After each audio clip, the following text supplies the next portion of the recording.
बहुत समय पहले की बात है। एक बहुत गरीब इंसान था।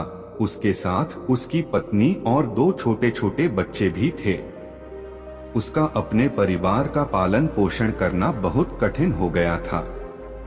उसका दिमाग काम नहीं करता था और मन भी अशांत रहने लगा। तभी उसने अपना घर छोड़ने का फैसला लिया।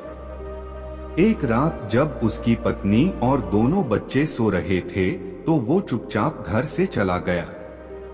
रात में बिना किसी मंजिल के वो आदमी चलता रहा।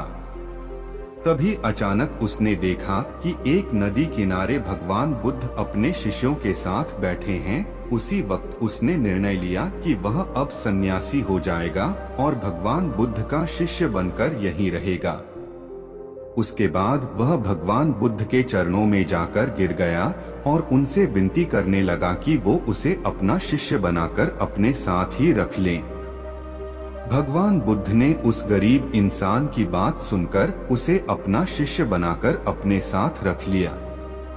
भगवान बुद्ध अपने शिष्यों के साथ आगे बढ़ते हैं। रास्ते में चलते चलते थक गए थे। सब रुककर एक पेड़ के नीचे विश्राम करने लगते हैं। तभी भगवान बुद्ध को गर्मी के मारे बहुत तेज प्यास लगने लगी।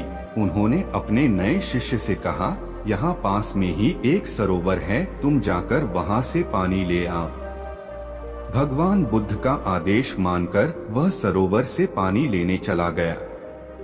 जब वह सरोवर के पास पहुंचा तो उसने देखा कि कुछ जंगली जानवर सरोवर में उधम मचा रहे हैं।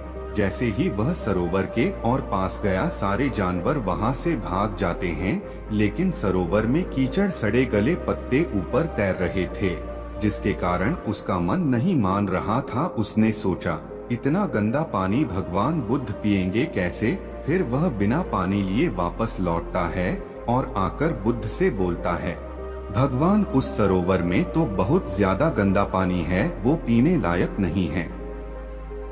अपने शिष्य की बात सुनकर भगवान बुद्ध थोड़ी देर चुप होकर बोले, जाओ उसी सरोवर से जाकर पानी लेकर आओ। भगवान बुद्ध का आदेश मानकर वह वापस से सरोवर की तरफ चला गया, लेकिन वह मन में यही सोच रहा था कि भगवान बुद्ध इतने गंदे पानी को कैसे पिएंगे।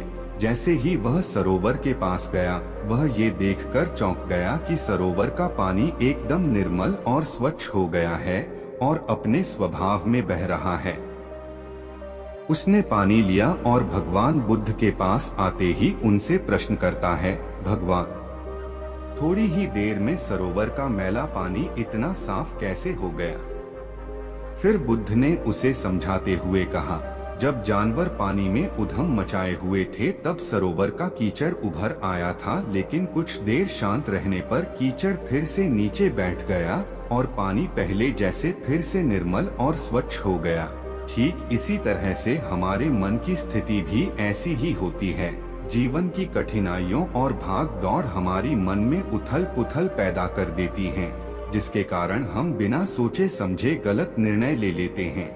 लेकिन कोई भी निर्णय लेने से पहले अगर हम अपने चित्त को शांत रखें और धैर्य पूर्वक बैठकर सोचें तो हमारे मन की वो उथल पुथल भी पानी की कीचड़ की तरह नीचे बैठ जाती है और तब हम जो भी निर्णय लेते हैं वो हमेशा सही होता है।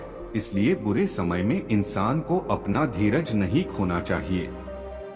भगवान बुद्ध की यह बातें सुनकर उसका दिमाग खुल जाता है और जब वह शांति से बैठकर सोचता है तो उसे अपनी ही गलती नजर आती है। फिर उसे समझ में आता है कि उसने अपना घर छोड़ने का गलत निर्णय लिया था। फिर वो भगवान बुद्ध के चरण स्पर्श करके उनसे आज्ञा लेकर अपने घर और वापस चला जाता है।